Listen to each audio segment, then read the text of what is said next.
कल का पेपर पहले सॉल्व करेंगे। कल के पेपर में आपके जो क्वेश्चन पहले नंबर का है, ये ऐसा क्वेश्चन है जो कि सबसे ज्यादा जनों का गलत हुआ है। 12 जनों की कॉपी स्कैन हुई, जिसमें 5 जनों का सही था, 7 जनों का ये गलत हुआ है। तो पहला ही क्वेश्चन देख लेते हैं। यदि महीने का 20वां दिन सोमवार से पहले के चौथे दिन पड़ता हो, इस लाइन में हो सकता है कि कईयों की गलती हुई हो। 20 जो तारीख है, ये है सोमवार के पहले 4 दिन पहले की।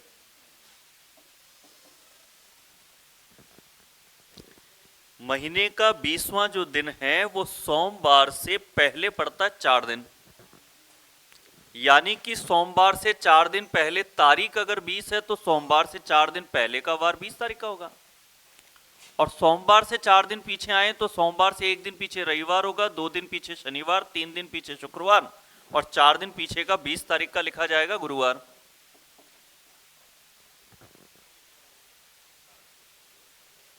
अगर ये चीज सही कर ली तो मेरे हिसाब से किसी का भी ये गलत नहीं हो सकता, क्योंकि मैं देख रहा हूं आगे अच्छे अच्छे क्वेश्चनों को आपने सही किया है।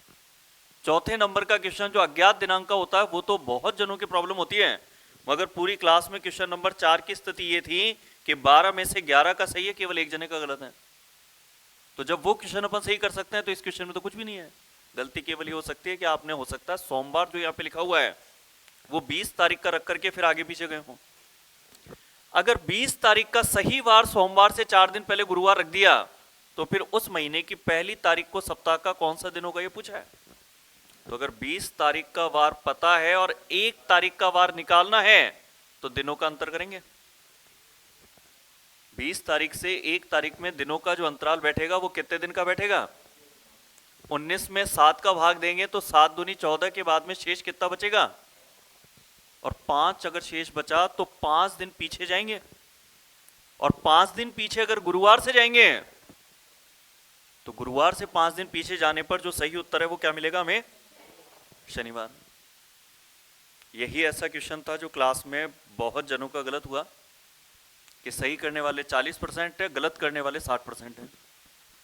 तो यहां पर इस लाइन को ध्यान से पढ़ लेना कि 20 जो तारीख है ना वो सोमवार से पहले पड़ती 4 दिन, और अगर सोमवार से 4 दिन पहले 20 तारीख है तो सोमवार से 4 दिन पहले वाला वार गुरुवार होगा 20 तारीख का, और 20 का गुरुवार है तो 1 का क्या होगा? 19 दिन का गैप है, 7 का भाग देंगे, शेष 5 बचेगा तो 5 दिन पीछे का वार लिख दिया, और गुरुवार से 5 दिन पीछे का वार होता शनिवार। इसके बाद में जो क्वेश्चन गलत हुआ है 3 नंबर का है, 5 जनों का तो सही, 4 जनों का गलत है। तो क्वेश्चन नंबर 3 को भी देख लेते हैं। इसके अंदर यह है क्वेश्चन नंबर 3 पर। 3 नंबर के इस क्वेश्चन में था कि 11 अगस्त 1918 का वार जो है वो दिया है। अब 11 अगस्त 18 से 25 पे जाना है, पहले तो वर्षों में जाते हैं। 18 से 25 जाना है तो वर्ष का अंतर कितना हुआ? लीप ईयर 18 से 25 के बीच में कितने पड़ेंगे? 2 पड़ जाएंगे, एक तो 20 वाला, एक 24 वाला। ये वर्ष के लिए चले गए। चाहो तो महीने का भी अभी कर लो, जो भी प्लस माइनस होगा यहां पे लिख देंगे, प्लस होगा तो प्लस, माइनस होगा तो माइनस। ये तो वर्षों का हुआ। महीने का क्या करना है? अगस्त महीने से जाना है दिसंबर में। अगर हम कोड देखें हमारे तो 033 614 625 ऐसे होते हैं हमारे, ये कोड होते हैं हमारे। इसमें हमें अगस्त से जाना है। अगस्त का 3 3 6 7 8 ये अगस्त का है, और जाना कौन से महीने पे? दिसंबर पे। दिसंबर का कितना होगा? 5। हमें कितने अगस्त से जाना है? 11 से।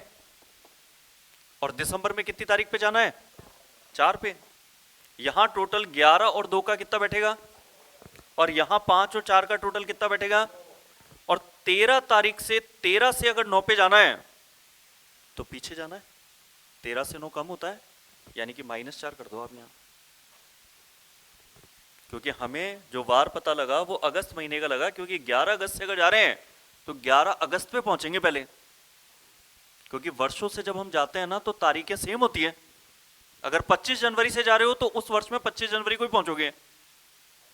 अब अगर हम अगस्त से अगर दिसंबर में जा रहे हैं तो 13 से 9 जाना पड़ेगा, यानी कि पीछे -4। अब यहाँ डायरेक्ट इन सबका प्लस माइनस कर लो कि कितना प्लस जाना पड़ेगा फिर। तो 7 और 2 9, 9 में से 4 गया तो हमें प्लस कितना जाना पड़ेगा। और 5 दिन प्लस अगर हम रविवार से चल जाएं तो रविवार से 5 दिन आगे जाने पर आपका जो सही उत्तर है वो क्या हो जाएगा, शुक्रवार। बताओ क्लियर हो गया नहीं हो गया सबके।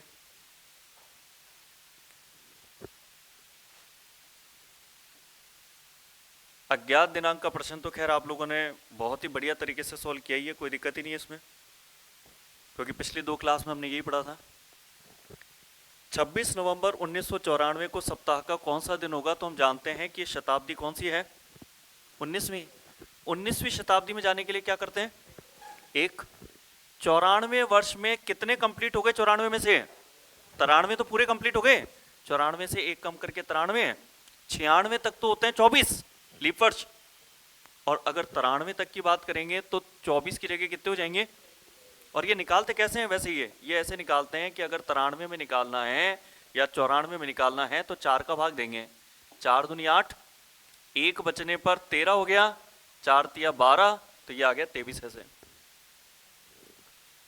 ये वर्षों का हो गया। इसके बाद में अब जाएंगे इसके अंदर महीने पे, तो महीना कौन सा था, नवंबर।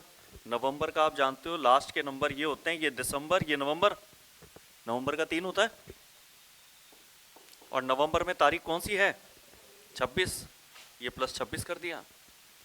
अगर इन सबको जोड़ देते हैं इसके अंदर अपन, तो यहां पे देखो अपने टोटल आ जाएगा 93 और 23 जोड़ दें तो 93, 103, 113 और 3 116, तो ये हो गया 116 और 3 ये 119 हो गया। 119 में अगर 26 जोड़ देते हैं तो 145 हो गया, और एक ये भी है 146 हो गया।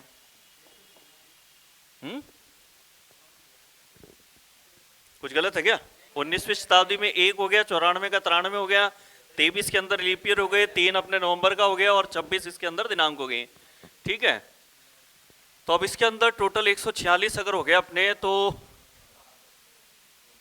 7 से काटेंगे, 7 दूनी 14, यानी कि भाग टूटने की 0, शेष बचेगा 6। 6 अगर शेष बचेगा तो वार क्या हो जाएगा, शनिवार।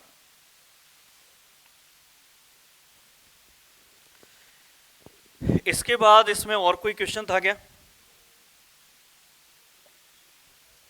ये वाला हो गया था क्या मिसिंग नंबर का। मिसिंग नंबर में केवल ऐसा था कि 5 का जो दुगना है, ये जो 5 का दुगना 10 है, ये 60 में जोड़ देंगे तो बराबर ही आ जाएगा। ऐसे ही 9 का जो दुगना 18 है, वो अगर 108 में जोड़ देंगे तो ये आ जाएगा। तो पहला वाला जो नंबर था उसका दुगना अगर दूसरे नंबर में जोड़ेंगे तो तीसरा नंबर मिल रहा था अपने को। ऐसा करने पर कौन सा मिल जाएगा, पहला ही मिल जाएगा क्या, ए वाला ही मिल जाएगा, क्योंकि 7 का दुगना 14 होता है, अगर ये 84 में जोड़ देंगे तो बराबर कितना हो जाएगा, 98।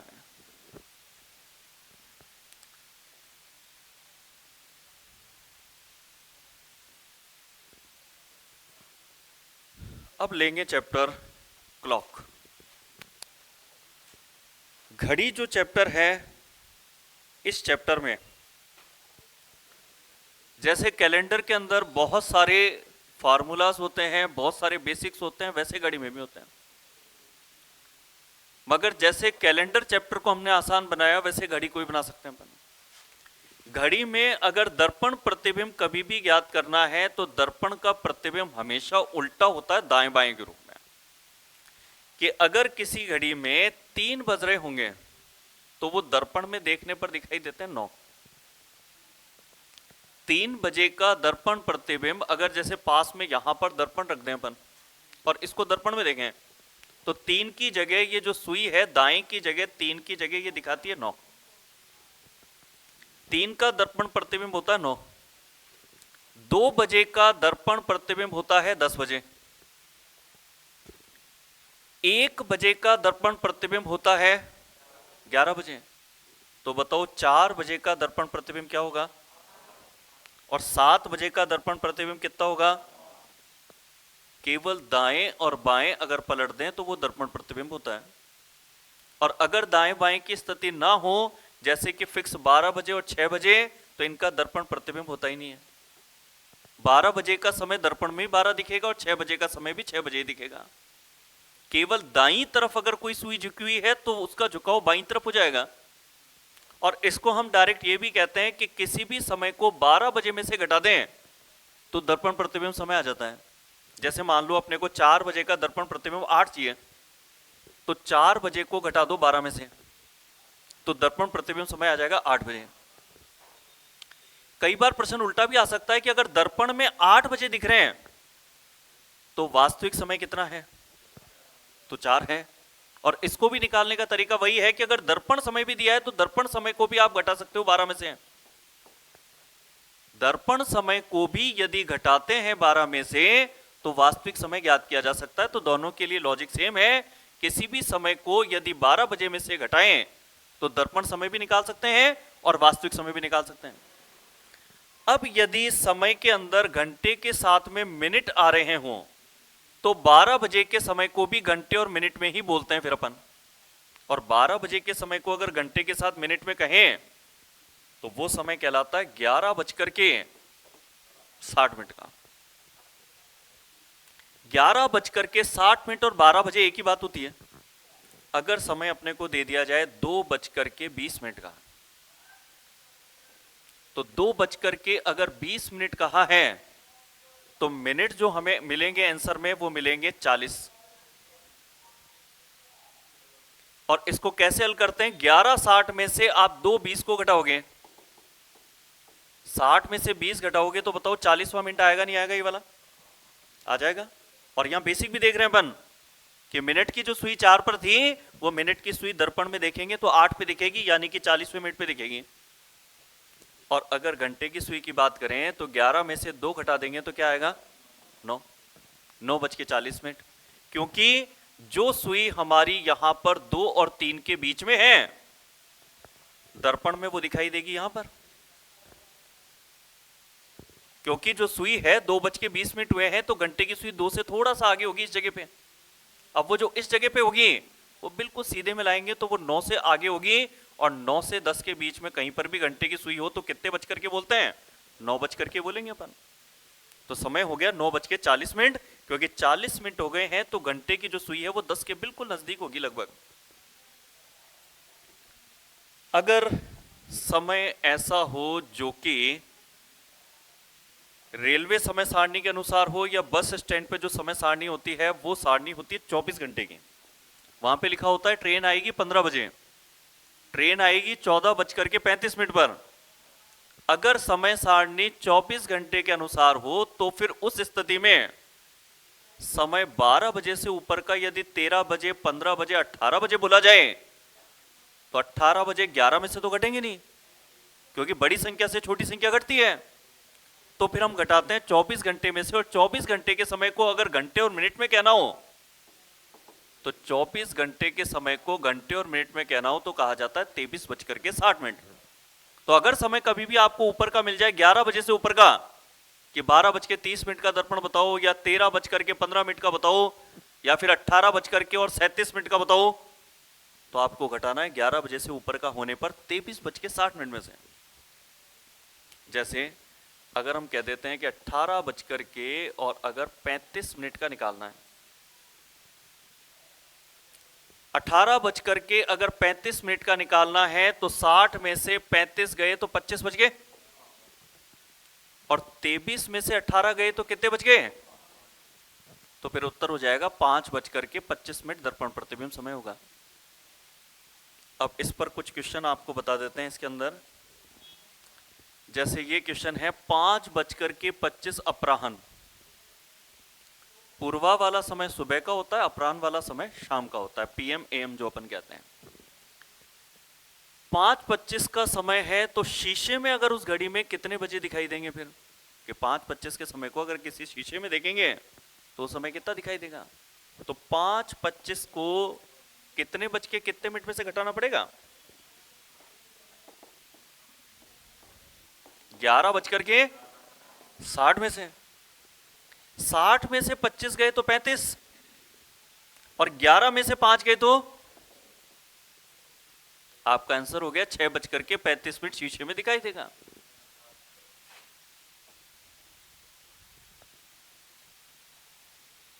कोई कंफ्यूजन तो नहीं किसी को? एक व्यक्ति को आईने में दीवार घड़ी की तस्वीर दिखाई देती है। आईने में देखा है उसने, दर्पण में उसने देखा, दर्पण में उसने देखा ये कि जो मिनट की सुई है वो तो 12 पे है, मिनट की सुई को 12 पे उसने देखा और घंटे की सुई को 9 पे देखा। बताइए कि घड़ी में सही समय क्या हुआ था, क्योंकि दर्पण में तो ये दिख रहा है, तो 3 हो जाएगा। दर्पण समय अगर 9 है तो वास्तविक समय 3 होगा, और दर्पण समय निकालना हो या वास्तविक निकालना हो, दोनों को ही 12 बजे में से घटा के निकाल सकते हैं। समय 9 बजे का दर्पण में है, 9 बजे को अगर 12 बजे में से घटा दें तो 3 आएगा, वो वास्तविक समय हो गया।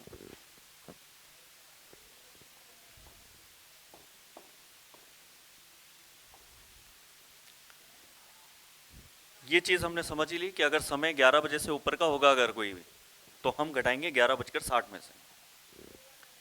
योगेश की घड़ी में कुछ दोष आ गया था, जिस समय उसकी घड़ी में 4:10 हो रहे थे, उस समय सही समय उसके घड़ी के दर्पण प्रतिबिंब के समय के बराबर था। कि योगेश की जो घड़ी है वो गलत समय बता रही है 4:10, और 4:10 तो सही समय, गलत समय है, मगर इसको घड़ी को अगर दर्पण में देखें तो जो सही समय होता है वो समय ये प्रदर्शित करेगी। तो इसका सही समय क्या होगा, और सही समय वो है जो इस समय का दर्पण प्रतिबिंब है। तो आपको दर्पण प्रतिबिंब निकालना है। 4:10 का अगर हम निकालते हैं दर्पण प्रतिबिंब, तो 4:10 को बताओ कितने में से घटाएंगे? 11:60 में से। 60 में से 10 गया 50, 11 में से 4 गया 7, 7:50 आंसर आपका हो जाएगा बी वाला।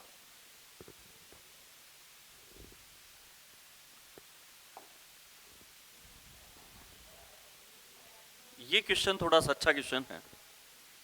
कहता है एक घड़ी का प्रतिबिंब दर्पण में दिखाई दे रहा है, कोई घड़ी का प्रतिबिंब एक दर्पण में दिख रहा है, और घड़ी में जो समय हुआ है वो हुआ है 5:25।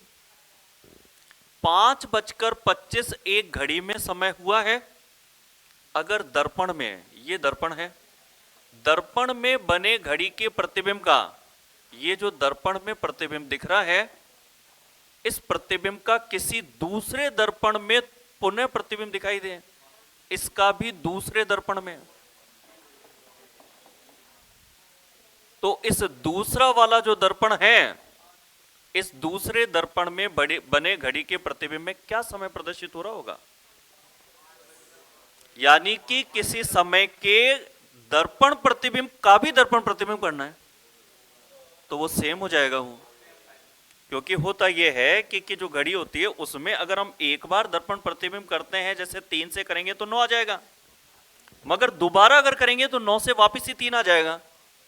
तो जब यदि किसी समय का एक बार दर्पण प्रतिबिंब करके अगर दोबारा करेंगे तो समय वापस सेम ही हो जाता है वो। यानी कि यहां पर उत्तर होगा कि जो समय 5:25 है घड़ी में, वही दर्पण प्रतिबिंब का भी दर्पण प्रतिबिंब होगा, यानी कि 5:25 का 5:25 ही रहेगा। जबकि ये प्रश्न एग्जाम में आ जाए तो इसका ज्यादातर आंसर 11:60 में से 5:25 घटा करके देंगे काफी स्टूडेंट, और अगर प्रश्न को ध्यान से पढ़ेंगे तो हो सकता है इसका सही उत्तर दे दें अपन। मगर ये वो क्वेश्चन होते हैं जो एग्जाम में अचानक अटपटे क्वेश्चन आते हैं।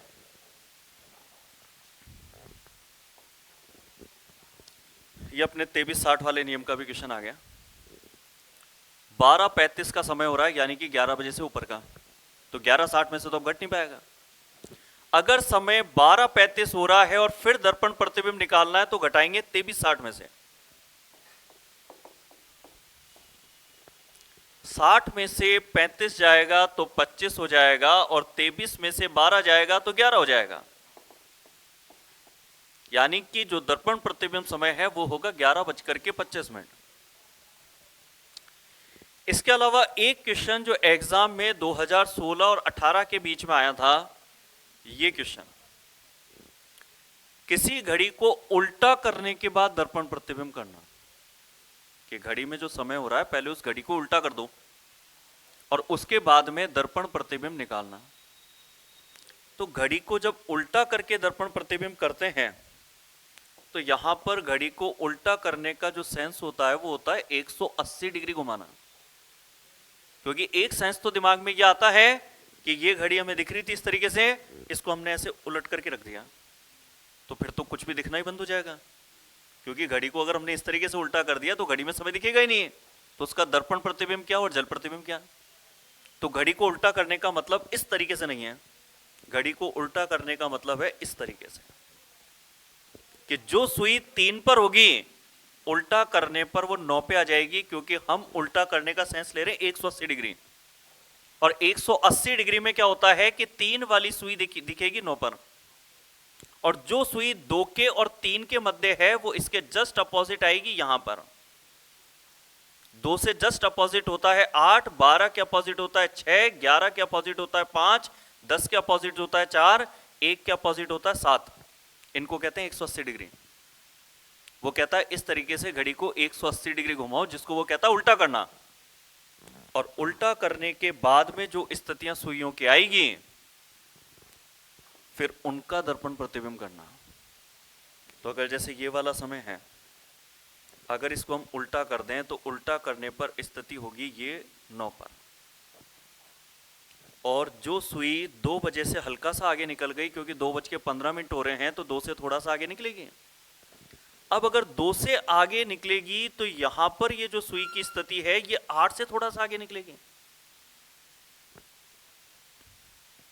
अब इसके बाद में अगर हम यहां पर इस समय का अगर दर्पण प्रतिबिंब कर दें, अब तो जो सुई 9 पे थी वो दर्पण प्रतिबिंब करने पर कहां आ जाएगी 3 पर, और जो सुई 8 से थोड़ा सा पीछे है, इधर है, वो 4 से थोड़ा पीछे होगी, 4 से हल्का सा पीछे होगी, तो ये स्थिति बनेगी।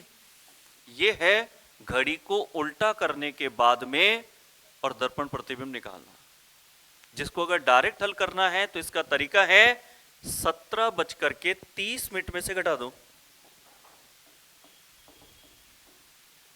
किसी भी समय पर यदि घड़ी को उल्टा करने के बाद दर्पण प्रतिबिंब लिखा हो तो फिर घटाया जाता है 17:30 में से।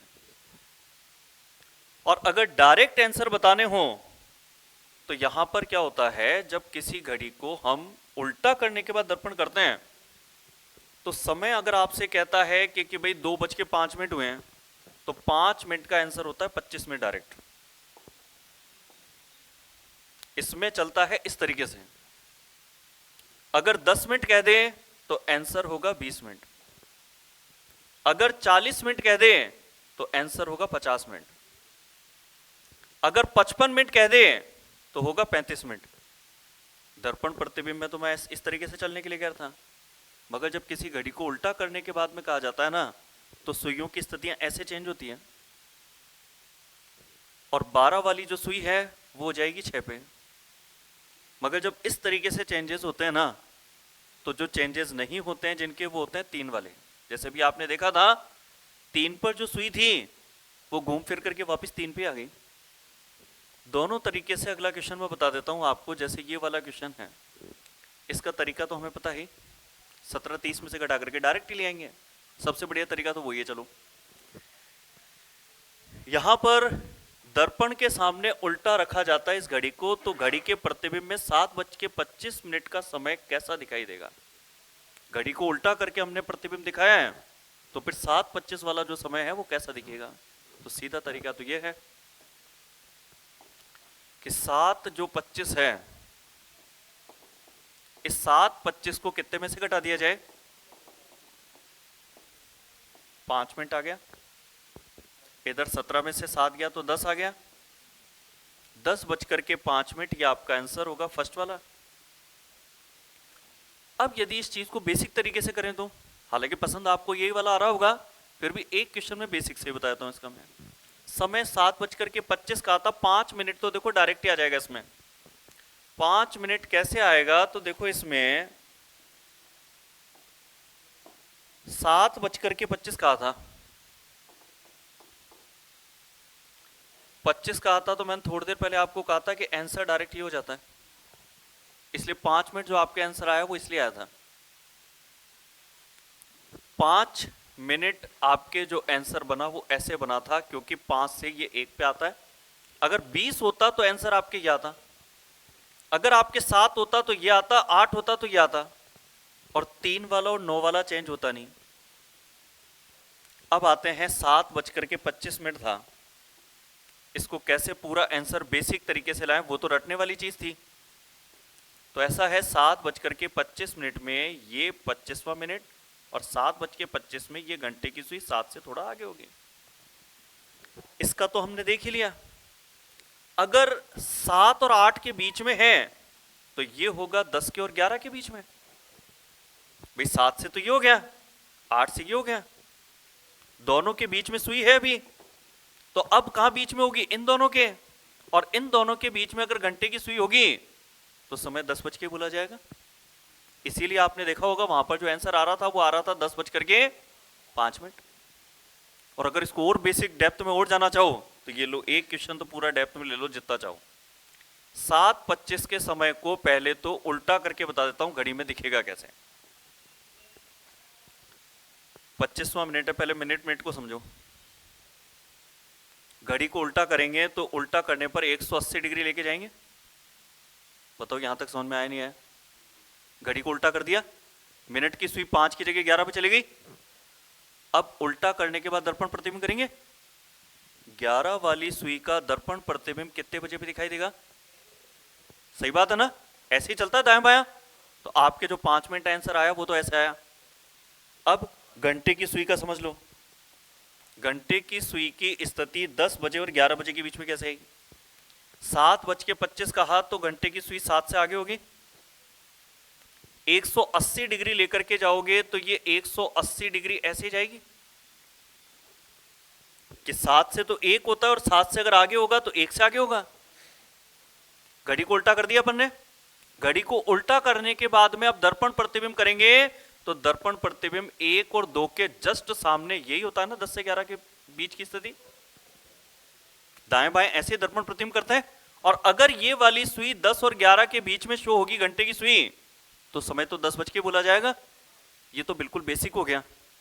बाकी सबसे बढ़िया जो तरीका है वो शायद आपको ये लगेगा कि अगर किसी घड़ी को उल्टा करने के बाद में यदि दर्पण प्रतिबिंब निकालना हो तो 17:30 में से घटा दो। मगर बेसिक चीजें पता होती है तो कई बार यदि अगर ये चीज हमें फिगर याद ना हो तो हम बेसिक तरीके से अगर कंसेप्ट क्लियर कर चुके हैं तो एग्जाम में से निकलना फिर हमें आता है। क्योंकि जिस फॉर्मूले को हमने बनाया उसको बनाने का अगर कंसेप्ट हमें पता है कि घड़ी को उल्टा करना मतलब 180 है, और दर्पण प्रतिबिंब तो हमें आता ही है, दाएं बाएं चेंज कर लेंगे, तो वो तो हो गया बिल्कुल बेसिक।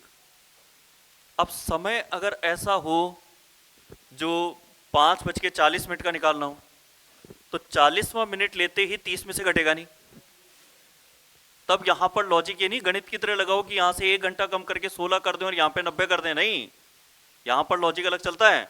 यहां पर यदि समय ऐसा हो जिसमें मिनट 30 से ऊपर हो तो फिर ऐसी स्थिति में घटाते हैं 17:90 में से।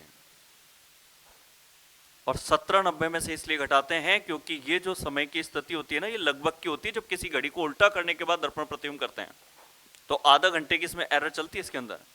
इसलिए जब भी समय अगर मिनट में 30 या 30 से ऊपर का हो तो फिर समय लिया जाता है 17:90 का। क्योंकि वास्तविकता में किसी घड़ी को उल्टा करने के बाद में जो दर्पण प्रतिबिंब ये कहता है ना निकालने के लिए, वो स्थिति सही घड़ी में तो कभी आती नहीं है। दर्पण प्रतिबिंब वाली स्थिति तो सही स्थिति आती है घड़ी के अंदर। जैसे मैं आपको एग्जाम्पल के रूप में समझाऊं, देखो 3 बजे का अगर हम दर्पण प्रतिबिंब करें या घड़ी को उल्टा करने के बाद दर्पण प्रतिबिंब करें तो घड़ी को उल्टा करने पर क्या होगा, 3 पर सुई जो थी वो 9 पे आ जाएगी वो घड़ी को उल्टा करने पे, और 12 वाली जो सुई थी वो 6 पे आ जाएगी। ये तो हुआ घड़ी को उल्टा करने के बाद।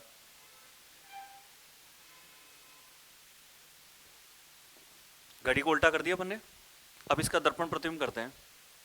दर्पण प्रतिबिंब करने पर 9 वाली सुई कहां चल जाएगी, 3 पर, मगर 6 वाली सुई का तो कोई चेंजेस नहीं होगा ना भाई। दर्पण प्रतिबिंब हम जानते हैं 12 और 6 का तो परिवर्तन होता ही नहीं। अब ये जो समय यहां पर आ रहा है ना किसी घड़ी को उल्टा करने के बाद दर्पण में, ये सही घड़ी में कभी ऐसा होता ही नहीं है। क्या कभी आपने ऐसा देखा है कि मिनट की सुई 12 से चलते चलते 6 पे आ जाए और घंटे की सुई 3 से खिसके ही नहीं? नहीं होता ना। अगर मिनट की सुई यदि आधा घंटा चल चुकी है तो सही स्थिति ये होनी चाहिए थी कि घंटे की सुई 3 और 4 के बीच में होनी चाहिए थी, इस जगह पर। इसलिए इसको कहते हैं आधा घंटे की एरर। और जब ये ऐसे प्रश्न पूछे भी गए थे 2 बार, तब उनमें यही पूछा गया था लगभग कैसा दिखाई देगा, क्योंकि लगभग ऐसा लगता है जैसे 3:30 बज रहे हैं। वास्तविकता की सुइयों की एक्यूरेट पोजीशन नहीं है ये लगभग स्थिति है। तो एग्जाम में ऐसे 2 बार प्रश्न या 3 बार प्रश्न कभी 16 से 18 के बीच में आए थे, और हो सकता है दोबारा कभी रिपीट हो जाए।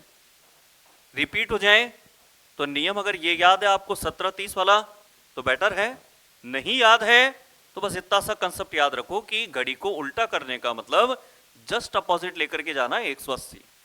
और उसके बाद जो दर्पण प्रतिबिंब होता है वो आप जानते ही हैं, ये दर्पण प्रतिबिंब होता है। तो बेसिक जो कंसेप्ट है उससे भी कर सकते हो, और ये वाला जो तरीका है इससे करना ज्यादा आसान लगेगा आपको।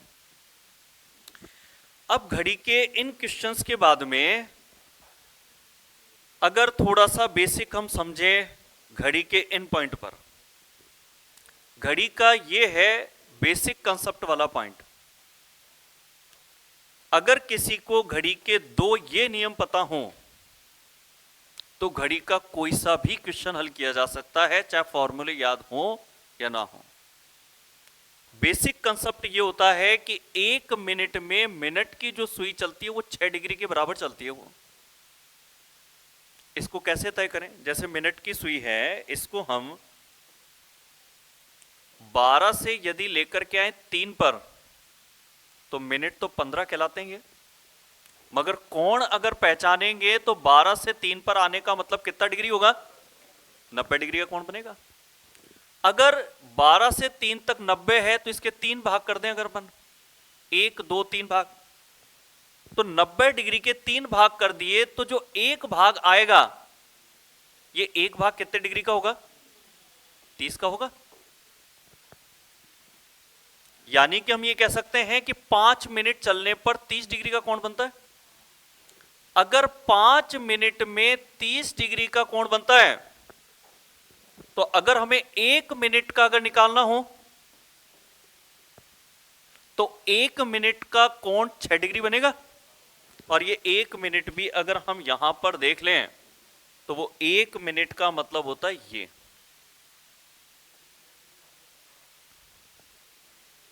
एक मिनट चलने पर मिनट की सुई जो चलती है वो बराबर चलती है 6 डिग्री के बराबर।